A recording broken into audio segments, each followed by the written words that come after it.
जय गुरुदेव, जय गायत्री माता।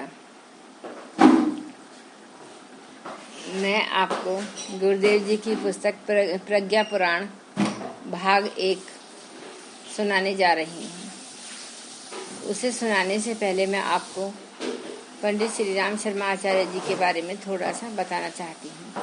पंडित श्री राम शर्मा आचार्य जी अखिल भारतीय गायत्री परिवार शांति कुंज के संस्थापक थे।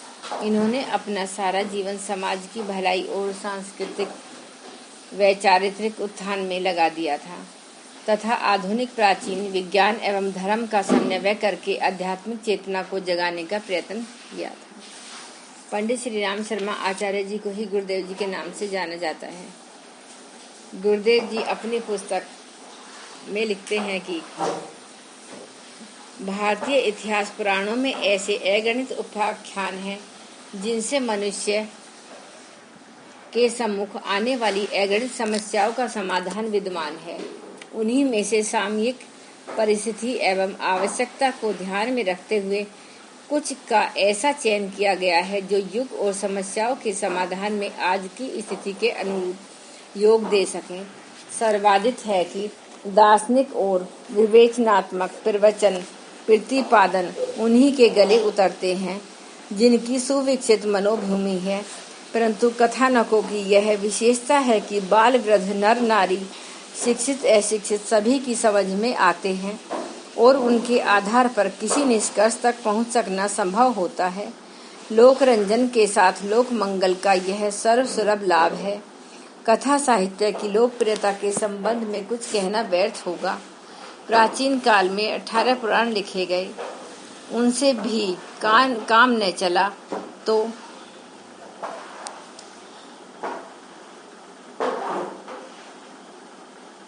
18 उप पुराणों की रचना हुई। इन सब में कुल मिलाकर 10,000,000 श्लोक हैं, जबकि चारों वेदों में मात्र 20,000 मंत्र हैं। इसके अतिरिक्त भी संसार भर में इतना कथा साहित्य सृजा गया है कि उन पर सबको तराजू के एक पलड़े पर रखा जाए और अन्य साहित्य को दूसरे पर तो कथाएं ही भरी पड़ेंगी। फिल्मों की लोकप्रियता का कारण भी उनके कथानक ही हैं। समय परिवर्तनशील है, उसकी परिस्थितियां, मान्यताएं, प्रथाएं, समस्याएं एवं आवश्यकताएं भी बदलती रहती हैं। तदनुरूप ही उसके समाधान खोजने पड़ते हैं। इस शाश्वत दृष्टिकोण को ध्यान में रखते हुए ऐसे युग साहित्य की आवश्यकता पड़ती रही है जिसमें प्रस्तुत प्रसंगों से उपयुक्त प्रकाश एवं मार्गदर्शन उपलब्ध हो सके। इस तथ्य को ध्यान में रखते हुए अनेक मन स्थिति वाले के लिए उनकी परिस्थिति के अनुरूप समाधान ढूंढ निकालने में सुविधा दे सकने की दृष्टि से इस ग्रंथ के सर्जन का प्रयास किया गया है। प्रथम किस्त में प्रज्ञा पुराण के 5 खंड प्रकाशित किए जा रहे हैं। प्रथम संस्करण तो आज से 4 वर्ष पूर्व विस्तृत किया गया था। तदुपरांत उसकी आवृत्तियों प्रकाशित हो चुकी। अब 4 खंड एक साथ प्रस्तुत किया गया था। तदुपरांत उसकी अनेकों आवृत्तियां प्रकाशित हो चुकी। अब 4 खंड एक साथ प्रस्तुत किए जा रहे हैं। इतने सुविस्तृत सर्जन के लिए इन दिनों की एकांत साधना में अवकाश भी मिल गया था। भविष्य का हमारा कार्यक्रम एवं जीवन काल अनिश्चित है। लेखनी तो सतत क्रियाशील रहेगी। चिंतन हमारा कर्तव्य, कार्यक्रम एवं जीवन काल अनिश्चित है। लेखनी तो सतत क्रियाशील रहेगी। चिंतन हमारा ही सक्रिय रहेगा। हाथ भले ही किन्हीं के भी हों, यदि अवसर मिल सका तो और भी अनेकों खंड प्रकाशित होते चले जाएंगे। इन 5 खंड में समग्र मानव धर्म के अंतर्गत मान्यता प्राप्त इतिहास पुराणों की कथाएं हैं। इनमें अन्य धर्मवंबियों के क्षेत्र में प्रचलित कथाओं का भी समावेश है, पर वह नगण्य सा ही है।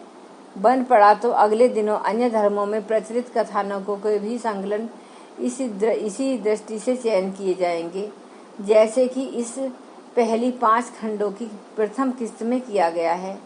कामना तो यह है कि युग पुराण के प्रज्ञा पुराणों के भी पुरातन पुराणों की तरह खंडों का सृजन बन पड़े। संस्कृत श्लोकों तथा उसके अर्थों के उपनिषद पक्ष के साथ उसकी व्याख्या एवं कथानकों के प्रयोजनों का स्पष्टीकरण करने का प्रयास इस पुराण में किया गया है। वस्तुतः इसमें युग दर्शन का मर्म निहित है। सिद्धांतों एवं तथ्यों का महत्व देने वालों के लिए यह अंग भी समाधान कारक होगा।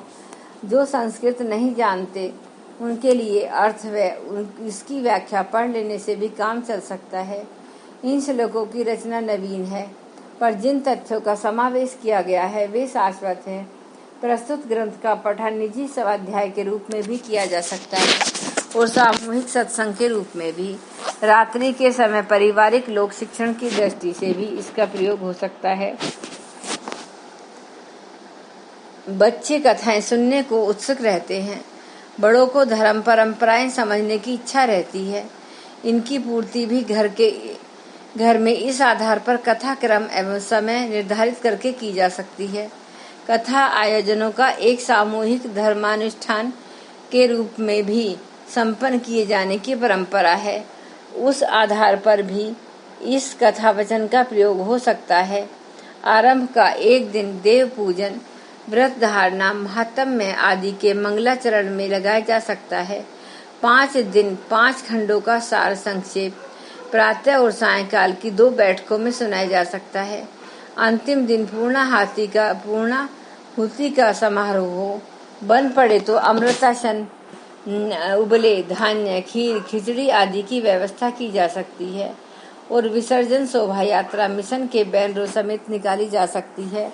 पृथ्वी भोजों में प्रज्ञा मिशन की परंपरा अमृतासन की इसलिए रखी गई है कि वह मात्र उबलने के कारण बनाने में सुगम, लागत में सस्ता तो है ही, साथ ही जाति पाति के आधार पर भी कच्ची पक्की का जो भेदभाव चलता है उसे भी निरस्त करते हुए मनुष्य मात्र को एक बिरादरी बनाने के लक्ष्य की ओर क्रमशः कदम बढ़ सकने का पथ प्रशस्त होता है। लोक शिक्षण के लिए गोष्ठियां, समारोह में प्रवचनों, वक्तृताओं की आवश्यकता पड़ती है। उन्हें दार्शनिक पृष्ठभूमि पर कहना ही नहीं, सुनना समझना भी कठिन पड़ता है। फिर उनका भंडार जल्दी ही चुक जाने पर वक्ता को पलायन करना पड़ता है। उनकी कठिनाई का समाधान इस ग्रंथ से ही हो सकता है। विवेचन प्रसंगों के साथ कथानकों का समन्वय करते चलने पर वक्ता के पास इतनी बड़ी निधि हो जाती है कि उसे महीनों कहता रहे, न कहने वाले पर भार पड़े, न सुनने वाले उबे। इस दृष्टि से युग सुजेताओं के लिए लोक शिक्षण का एक उपयुक्त आधार उपलब्ध होता है। प्रज्ञा पीठों और प्रज्ञा संस्थानों में तो ऐसे कथा प्रसंग नियमित रूप से चलने ही चाहिए। ऐसे आयोजन एक स्थान पर या मोहल्ले में अदल बदल के भी किए जा सकते हैं ताकि युग संदेश को अधिकाधिक निकटवर्ती स्थान पर जाकर सरलता पूर्वक सुन सकें। ऐसे ही विचार इस सर्जन के साथ साथ मन में उठते रहें, जिन्हें पाठकों के सम्मुख प्रस्तुत कर दिया गया है। धन्यवाद।